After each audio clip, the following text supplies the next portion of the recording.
Gloire à Jésus. Nous allons ouvrir nos Bibles.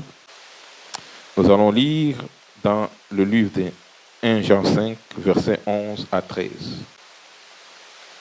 1 Jean 5, versets 11 à 13. Gloire à Jésus. J'ai ma Bible en papier. Nous allons lire la parole de Dieu. Nous allons écouter, entendre ce que Dieu nous dit dans sa parole. Comme je l'avais déjà annoncé, mon message cet après-midi est intitulé « Le mystère de la vie éternelle ». Vous savez, l'un des plus grands cadeaux que Dieu nous a donné, l'un des plus grands cadeaux que Dieu nous avait donné, c'est la vie éternelle. Amen. Dieu a voulu que nous puissions enseigner sur ce thème. Je crois que ça va aller dans plusieurs dimanches, parce que c'est un terme très vaste du christianisme, de ceux qui ont cru en Jésus, de ceux qui ont fait le choix de marcher avec le Seigneur Jésus-Christ. Le mystère de la vie éternelle. Parce que Jésus est venu sur la terre pour nous donner la vie éternelle. Le mystère de la vie éternelle. Nous allons lire la parole de Dieu dans 1 Jean, chapitre 5, versets 11 à 13. La parole de Dieu déclare: « Et voici ces témoignages, c'est que Dieu nous a donné la vie éternelle et que cette vie est dans son Fils. Celui qui a le Fils a la vie, celui qui n'a pas le Fils de Dieu n'a pas la vie. Je vous ai écrit ces choses afin que vous sachiez que vous avez la vie éternelle, vous qui croyez au nom du Fils de Dieu. » Amen. Nous allons lire dans Romains chapitre 6, verset 23. La parole de Dieu déclare, dans Romains chapitre 6, verset 23. « Car le salaire du péché, c'est la mort. Mais les dons gratuits de Dieu, c'est la vie éternelle en Jésus-Christ notre Seigneur. Amen. » C'est très, très important de comprendre. Vous savez, quand on parle de la venue de Jésus, pour beaucoup de personnes qui sont habituées à entendre parler de Jésus, beaucoup de personnes sont habituées à entendre parler de Jésus, mais une chose qui est très importante, même si depuis ta naissance, même si depuis ton enfance, tu as entendu parler de Jésus, est-ce que toi, personnellement, tu l'as déjà rencontré? Alléluia. Ça, c'est très, très important. Tu peux avoir entendu parler de Jésus. Il y a des personnes qui parlent de Jésus, mais est-ce que toi, personnellement, tu as déjà rencontré Jésus? Parce que c'est l'élément le plus important de la vie. Et d'ailleurs, la plus grande décision qu'on fait dans la vie, c'est la rencontre avec Jésus-Christ. C'est-à-dire quand tu prends la décision personnelle de donner ta vie à Jésus-Christ. Alléluia. C'est pour cela que Dieu a voulu que nous puissions parler sur le mystère de la vie éternelle. Vous savez, pour Dieu, les dons de la vie éternelle pour Dieu, c'était très urgent pour Dieu. C'était très urgent, les dons de la vie éternelle à l'humanité. Pour Dieu, c'était très urgent parce que l'homme avait déjà perdu cette vie éternelle dans les jardins d'Éden. Il a fallu que Dieu puisse trouver une solution. Et la seule solution que Dieu pouvait trouver pour que l'homme soit racheté, pour que l'homme revienne à lui, c'était d'offrir son Fils unique, Jésus-Christ. Un passage de la Bible que la plupart d'entre nous qui connaissent depuis l'enfance, Jean 3, 16. « Car Dieu a tant aimé le monde, il a donné son Fils unique, afin que quiconque croit en lui ne périsse point, mais qu'il ait la vie éternelle. » Donc, il a donné, il a sacrifié, il a offert son Fils unique.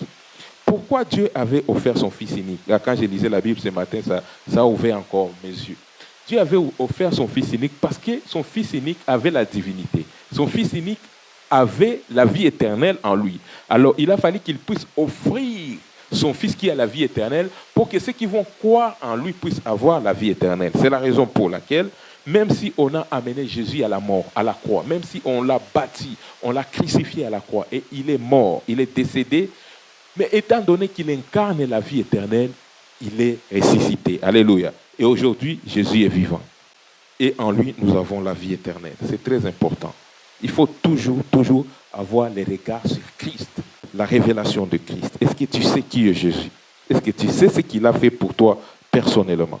Alors, pour Dieu, comme je l'avais dit, c'était urgent pour Dieu. Pour Dieu, c'était vraiment tellement urgent du fait qu'il a donné son Fils unique pour que nous soyons rachetés. Parce que c'était une urgence pour Dieu. Il a même offert son Fils unique. Imagine-toi, la plupart d'entre nous sont parents ici. Chacun aime son enfant. Mais tu donnes ton Fils unique, le seul Fils que tu as, tu l'offres pour que l'homme que tu aimes soit sauvé. Si tu réfléchis sur ce point-là, tu peux imaginer combien Dieu t'aime. Alléluia. La question qu'il faut te poser, quelqu'un qui peut sacrifier son fils unique pour toi, qu'est-ce qu'il peut refuser de te donner? Il faut juste déployer la foi et faire confiance en Dieu et avoir la révélation de son amour pour toi. S'il peut te donner son fils unique, qu'est-ce qu'il ne peut pas te donner? Et en ayant son fils unique, croyant en Jésus, tu deviens enfant de Dieu. Quand tu deviens enfant de Dieu, il te donne son esprit. Alléluia. L'Esprit Saint. Et le Saint-Esprit, c'est Dieu lui-même. Le Saint-Esprit, c'est Dieu lui-même. Nous croyons à la Trinité. Dieu le Père, Dieu le Fils, Dieu le Saint-Esprit. Amen. Le Saint-Esprit, c'est Dieu lui-même. Donc, quand Dieu lui-même, quand il te donne le Saint-Esprit, c'est-à-dire, il se donne encore lui-même à toi. Alléluia. Je ne sais pas si quelqu'un comprend de quoi je parle. Quand Dieu te donne son esprit, il se donne lui-même à toi. Alléluia. Maintenant, quand Dieu se donne à toi, qu'est-ce qu'il peut se refuser? Il peut te refuser. Il faut avoir la révélation profonde de ce que Dieu avait fait pour toi. S'il peut se donner lui-même à toi, il ne peut rien te refuser. Et c'est la raison pour laquelle tu ne peux pas vivre sur la terre ayant peur, vivant dans la peur, parce que tu as Dieu lui-même en toi. Alléluia. Cette révélation seule suffit pour que tu puisses comprendre que tu ne dois pas avoir peur. Tu ne dois pas vivre dans l'angoisse, tu ne dois pas vivre dans l'inquiétude, parce que Dieu est avec toi. Le Dieu très haut, le Dieu créateur, le Dieu tout-puissant, il est avec toi. Amen. Donc, tu n'as pas raison d'avoir peur. Il faut juste lui faire confiance. Ce que Dieu aime. Pourquoi beaucoup d'entre nous, pourquoi nous ne voyons pas la manifestation des promesses de Dieu dans nos vies?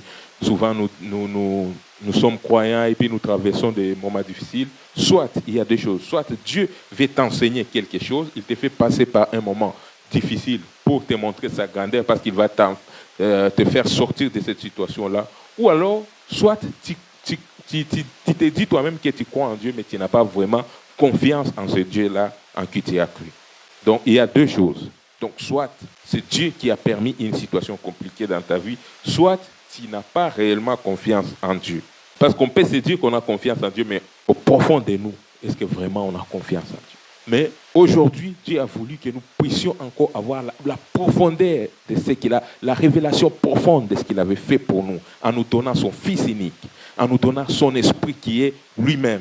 S'il peut nous donner toutes ces choses-là, il ne peut rien nous refuser si nous le demandons dans sa volonté. Alléluia. Ça, c'est un point très important. Dieu est bon et il nous aime tellement. Alors, si c'était urgent pour Dieu d'offrir son Fils unique pour que nous puissions avoir la vie éternelle, à notre tour, ça doit être aussi urgent pour nous de recevoir ces dons de Dieu qui est Christ. Alléluia. Si c'était une urgence pour Dieu de nous donner Jésus, ça doit être à notre tour aussi urgent de recevoir Christ Jésus, de nous assurer que nous avons reçu Jésus-Christ dans nos vies comme notre propre Seigneur et Sauveur personnel. Alléluia. Le salut est personnel. Il est très important de comprendre cela. Le salut est personnel. C'est-à-dire quoi? Ta relation avec Dieu est personnelle. Tu ne peux pas dire que parce que mon mari, par exemple, croit en Dieu, parce qu'il croit en Dieu, que nous partageons sa foi. Tu peux bénéficier de sa foi parce que tu as épousé un enfant de Dieu. Tu peux bénéficier des grâces, des bénédictions que Dieu envoie dans sa vie. Tu peux bénéficier de ça en tant que sa femme. Je m'explique. Un enfant de ton père, ta mère croit en Dieu. Tu peux bénéficier du fait qu'il est enfant de Dieu, ton père ou ta mère.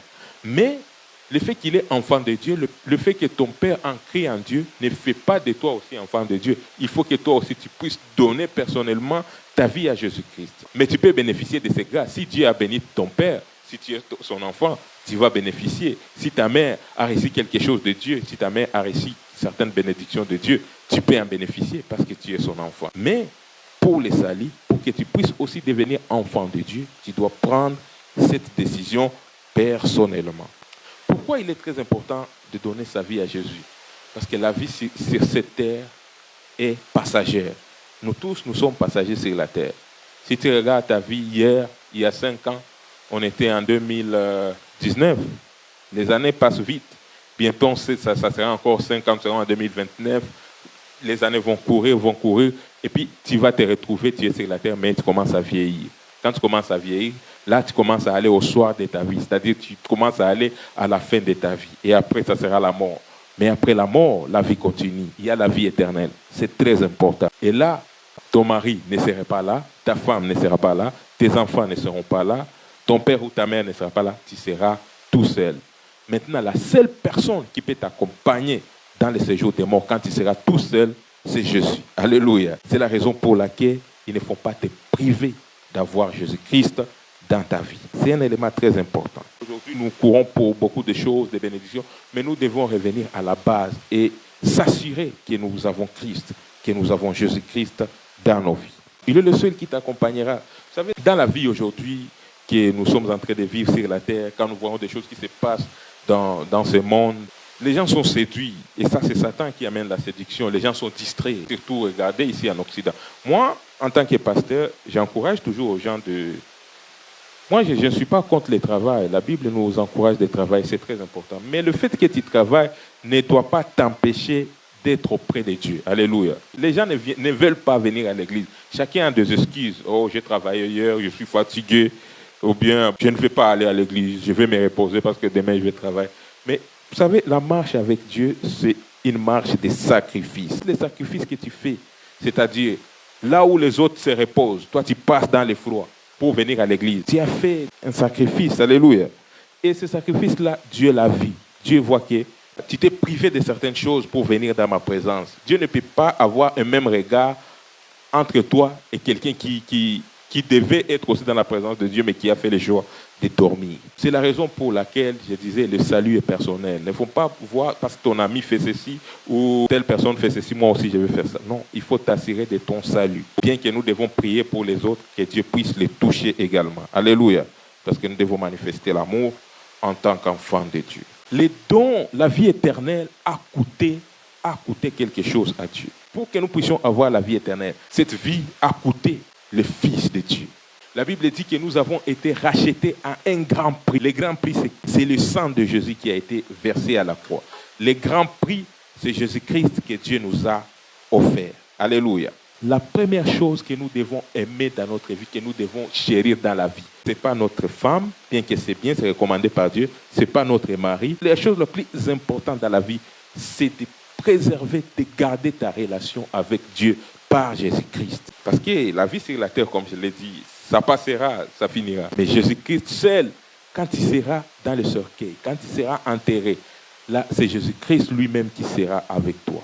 Et il sera avec toi dans l'éternité. L'éternité, c'est-à-dire la vie sans fin. Il n'y aura pas de fin. Mais lui, il sera avec toi. Donc, ne sois pas séduit sur cette terre. Priorise ce qui est important, c'est-à-dire la présence de Jésus-Christ dans ta vie. On accède à la vie éternelle par quoi? On accède à la vie éternelle en croyant en Jésus. Il n'y a pas la vie éternelle en dehors de Jésus. Si quelqu'un te dit qu'il y a la vie éternelle en dehors de Jésus, cette personne a menti. Il n'y a pas la vie éternelle en dehors de Jésus. Ce n'est pas en venant à l'église qu'on a la vie éternelle, bien que c'est bon. On a la vie éternelle en croyant en Jésus. Et puis parce que tu as cru en Jésus, tu viens à l'église pour écouter la parole de Dieu, pour entendre ce que Jésus veut te dire, pour avoir la vie éternelle. Parce qu'il y a aussi la mort éternelle. La mort éternelle nous sépare de Dieu. Et que cela ne soit jamais notre partage au nom de Jésus. Que la vie éternelle soit notre partage à nous tous ici, au nom de Jésus-Christ. Amen. Il dit, je suis le chemin, la vérité et la vie. Il n'y a pas deux chemins, il y a un seul chemin, il s'appelle Jésus. Oh, j'aime Jésus. Est-ce qu'il y a les amoureux de Jésus ici? Il a accepté de souffrir pour nous. Il a accepté que son sang soit versé à la croix pour nous. Il a été percé, il a été crucifié, il est mort, mais il est ressuscité également. Et en lui, nous avons la vie éternelle. Car il est de la résurrection et la vie. Et une chose que tu dois garder à l'esprit, étant donné que tu as Jésus dans ta vie, tu as déjà la vie éternelle en toi. Cette vie est déjà en toi. Alléluia. Ta responsabilité, c'est de t'assurer en pratiquant la parole de Dieu que tu gardes, que tu es en train de garder cette vie éternelle en toi. Parce que la vie éternelle, il y a des personnes qui pensent que la vie éternelle viendra après la mort. Non, la Bible dit que c'est lui qui croit à la vie. Donc cette vie-là est en toi. Alléluia. C'est la raison pour laquelle même si l'enlèvement a lieu maintenant, ceux qui ont la vie seront enlevés. Amen. Parce que la vie est en nous. Parce que nous avons cru en Dieu. Mais notre responsabilité, c'est de nous assurer de pratiquer la parole de Dieu pour que nous puissions garder cette vie, pour que nous puissions préserver cette vie. Alléluia.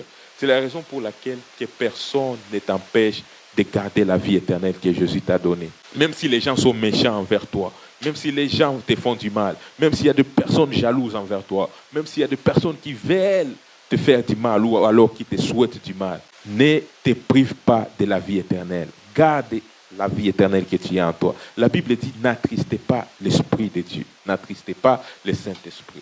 Donc, garde cette relation avec l'Esprit de Dieu. Garde cette relation avec Dieu. Garde la vie éternelle qui est en toi par Jésus-Christ. Rien ne peut remplacer la vie éternelle en toi. Et quand tu as fait la décision de donner ta vie à Jésus-Christ, c'est la plus grande décision et la décision la plus importante que tu avais fait de ton existence. Accepter Jésus, c'est quoi? C'est reconnaître ou alors croire en l'œuvre de la croix. Croire qu'il a été crucifié pour tes péchés. Croire qu'il est mort pour tes péchés. Croire que Dieu l'a ressuscité des morts. Croire qu'en lui, tu auras aussi la vie éternelle. Qu'en lui, tu as la vie éternelle. Qu'en lui, tu seras ressuscité. Et comment on sait? Il y a des personnes qui se demandent cette question. Comment on sait qu'on a déjà donné sa vie à Jésus? Parce qu'il y a des personnes qui ne savent pas réellement qu'elles sont sauvées. Mais aujourd'hui, je vais te dire comment on sait qu'on est sauvé. Comment tu sais que tu as la vie éternelle? Comment tu sais que tu es enfant de Dieu? Ça, c'est très important. Hein? C'est très important. Comment tu sais que tu es enfant de Dieu? Tu sais que tu es enfant de Dieu en ayant le témoignage de Dieu à l'intérieur de toi. Quel est le témoignage que tu as à l'intérieur de toi? La Bible dit que l'Esprit de Dieu rend témoignage à notre esprit que nous sommes fils de Dieu. Alléluia. Donc, si tu veux savoir que tu es fils de Dieu, écoute le témoignage intérieur. Est-ce que Dieu te dit que tu es son enfant? Si tu n'as pas ce témoignage-là, la grâce est encore disponible. Tu peux encore donner ta vie à Jésus. Parce qu'il est bon et il est miséricordieux. Et il faut avoir ce témoignage en toi. Hein. C'est très important. Il faut avoir ce témoignage personnel en toi. Que tu es fils de Dieu, tu es enfant de Dieu. Quand j'ai dit fils de Dieu, donc les hommes et les femmes incluent. Et quand tu pêches, quand tu es déconnecté de Dieu, tu as aussi un signal en toi qui te dit que tu es dans une zone dangereuse, que tu es en train de te séparer de ton Dieu. Dieu avait dit à Adam, Adam, où es-tu? Où es-tu? C'est-à-dire que tu es éloigné de moi. Quand tu commences à t'éloigner de Dieu, quand tu commences à vivre dans le péché, tu commences à t'éloigner de Dieu. Et cela te sépare de Dieu. Donc il faut garder toujours les témoignages intérieur en toi. Tout le temps, rassure-toi que tu as un bon témoignage, que Dieu a un bon témoignage. Il te donne un bon témoignage par rapport à ta relation avec lui. Parce que si ta relation avec Dieu n'est pas en bon état, Dieu va te le communiquer par son esprit. Il va te dire, mon fils, ma fille, fais attention. Fais attention à la vie que tu es en train de mener au cours de cette période. Parce que Dieu est là aussi pour nous guider si nous nous abandonnons à lui, si nous acceptons d'être guidés par lui. Dieu est là pour nous guider. Et Dieu nous donne son témoignage à nous. Il nous dit, mon fils, je t'aime. Quand Dieu approuve tes voies, tu les sais dans ton cœur. Et quand Dieu désapprouve tes voies, tu les sais également dans ton cœur. Qu'est-ce qui s'oppose à notre vie éternelle ou alors à notre éternité? C'est le péché. Ce qui s'oppose à notre vie éternelle, ce qui s'oppose à notre éternité, c'est le péché. C'est la raison pour laquelle nous devons nous éloigner du péché. La Bible dit, car le salaire du péché, c'est la mort. C'est ce que nous avions lu dans Romains chapitre 6, verset 23. Car le salaire du péché, c'est la mort. Mais le don gratuit de Dieu, c'est la vie éternelle par Jésus-Christ. Le salaire du péché, c'est la mort. Si tu empruntes la voie du péché, le péché va te conduire à la mort, à la ruine, à la perdition. Le péché conduit les hommes en enfer. Mais Dieu, la volonté de Dieu n'était pas que les hommes puissent périr en enfer, parce que Dieu est un Dieu plein d'amour. Il a voulu que les hommes soient sauvés et que les hommes aient la vie éternelle par Jésus-Christ. C'est la raison pour laquelle nous devons nous éloigner du péché. Le péché, c'est la désobéissance à Dieu. Le péché, c'est faire ce qui est contraire à la volonté de Dieu pour nous. Nous devons nous rassurer que tout ce que nous faisons, que tous les actes que nous posons sont en accord avec la volonté de Dieu en ce qui nous concerne. Nous devons nous éloigner du péché et vivre une vie de sanctification, obéir à Dieu. Nous devons être des modèles. Nous devons faire ce qui honore Dieu, ce qui plaît à Dieu, ce qui plaît à Dieu, et nous éloigner du péché. C'est la raison pour laquelle le diable te tentera tout le temps. Sachant que tu es enfant de Dieu, le diable amènera toujours la tentation pour essayer de t'éloigner de Dieu. Parce qu'il est jaloux de toi. Le diable a été dans la présence de Dieu et il sait qu'il a déjà perdu cette place jusque dans l'éternité. Et il aura toujours la jalousie envers toi. Il amènera toujours la tentation envers toi pour que tu puisses te déconnecter de Dieu, pour que tu puisses t'éloigner de Dieu. Mais que cela ne soit jamais ton partage au nom de Jésus. Que Dieu te donne la victoire sur toutes les attaques, sur toutes les tentations de l'ennemi au nom puissant de Jésus. Que cela soit notre partage au nom de Jésus-Christ. Dieu est bon, il nous a aimés et il nous aime. et il nous aime jusque dans l'éternité.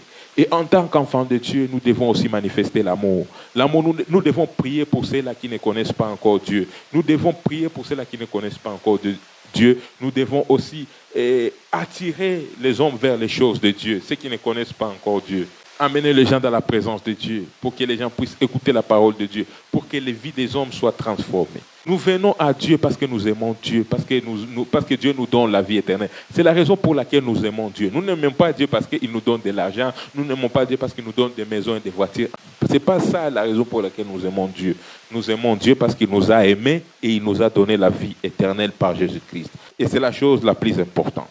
Et d'autres choses viennent après. Mais ce qui est important, c'est d'aimer Dieu parce qu'il t'a aimé inconditionnellement. Même si les hommes te haïssent sur la terre, sache que Dieu t'aime. Et cela suffit. Ce qui nous garde et ce qui nous maintient dans l'éternité ou alors dans la vie éternelle, c'est la pratique de la parole de Dieu également. Donc nous devons nous maintenir dans la pratique de la parole de Dieu. La Bible dit, celui qui garde la parole de Dieu, Jésus avait dit, celui qui garde mes paroles ne verra jamais la mort. Donc, si tu gardes la parole de Dieu, tu ne verras pas la mort. Si tu gardes la parole de Dieu, tu auras toujours la vie éternelle. Et comment est-ce que tu vas garder la parole de Dieu si tu ne lis pas la Bible? Si tu n'écoutes pas la parole de Dieu, tu ne viens pas à l'église. Il est important de te nourrir de la parole de Dieu, de nourrir ton cœur de la parole de Dieu. Parce que la parole de Dieu te permettra de te garder dans la voie du salut, permettra de conserver la vie éternelle. C'est la parole de Dieu qui est notre boussole, notre guide qui nous conduit dans les voies de Dieu, dans la vérité, dans la bonne voie. Donc ne sois jamais séduit. Ne sois jamais séduit dans ce monde. Il y a beaucoup de choses qui tentent à nous éloigner de Dieu. Nos préoccupations quotidiennes, il y a beaucoup de choses. C'est bien de travailler, c'est bien de chercher l'argent, c'est bien de s'occuper de tes affaires personnelles, mais tout en sachant que Dieu est la priorité de ta vie. Rassure-toi de faire toutes choses en ayant une bonne relation avec Dieu. Nous allons prier. Je sais que nous sommes en ligne aussi en direct sur Facebook, live. S'il y a quelqu'un qui m'écoute, qui a entendu la parole de Dieu et qui dit que ça fait longtemps, moi je vis sur cette terre, mais je ne sais pas si j'ai déjà donné ma vie à Jésus, je ne sais pas, je ne suis pas certain de ma relation avec Dieu, mais j'aimerais arranger les choses une fois pour toutes, définitivement, et me rassurer que ma relation avec Dieu est correcte. Si tu veux donner ta vie à Jésus-Christ, Jésus est là, il t'aime et il est là pour toi. J'aimerais te guider dans la prière de repentance. Je vais prier avec toi. Je vais juste prononcer les paroles de repentance et tu vas les répéter après moi. La Bible dit, si tu confesses de ta bouche le Seigneur Jésus-Christ et si tu crois dans ton cœur que Dieu l'a ressuscité des morts, tu seras sauvé. Donc je vais prier avec toi si tu es en ligne, tu n'as jamais donné ta vie à Jésus, ou alors si tu es ici, tu n'as jamais donné ta vie à Jésus, tu peux prendre cette décision. Jésus est là, il va t'accueillir. Si tu es là, tu veux prendre cette décision. Répète juste ces paroles après moi en disant, Seigneur Jésus, merci pour ta parole que je viens d'entendre. Je crois en ton amour envers moi. Seigneur Jésus, pardonne-moi tous mes péchés. Je crois en toi. Je crois que tu as été crucifié à la croix pour mes péchés. Je crois également que Dieu t'a ressuscité des morts. Je te donne ma vie, Seigneur Jésus, pour l'éternité. Conduis ma vie, toi seul, Seigneur Jésus. Saint-Esprit, viens et dirige ma vie pour l'éternité. Merci, éternel, mon Dieu, car à partir d'aujourd'hui, je deviens ton enfant et je vais marcher avec toi par ton assistance durant toute ma vie sur la terre. Je déclare que je suis déconnecté de tout ce qui est de Satan, de tout ce qui est de l'ennemi, Satan. Je déclare que je deviens enfant de Dieu et je marche avec Dieu au nom de Jésus-Christ. Amen. Si tu as fait cette prière de repentance en ligne ou tu es ici, tu l'as fait, tu as pris une bonne décision que tu ne regretteras jamais. Et rassure-toi de marcher avec Dieu. Alléluia.